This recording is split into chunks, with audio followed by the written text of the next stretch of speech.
মেয়েদের ন্যূনতম বয়স বদলের দাবিতে আইন সংশোধনের প্রস্তাব উঠেছে সে দেশের সংসদে।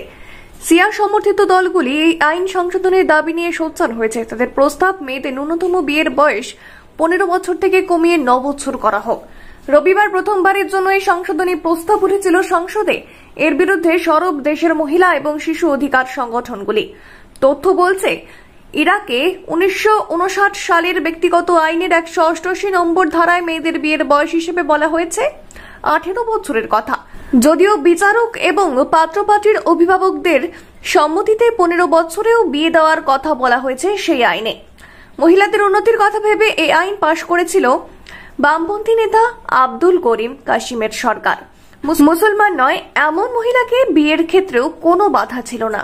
স্বামী আশ্রয় না দিলে তাকে অস্বীকার করার অধিকার মহিলাদের দিয়েছিল সেই আইন। পুরুষদের একজন স্ত্রী থাকতে দ্বিতীয় বিয়েতেও বাধা ছিল সেই আইনে। কিন্তু এই আইনই বদল করতে চাইছে কঠোরপন্থী সিয়া দলগুলি। তাদের খসড়া বিলে বলা হয়েছে, দম্পতির মধ্যে কোনো সমস্যা হলে স্বামীর মতামতই মানতে হবে স্ত্রীকে।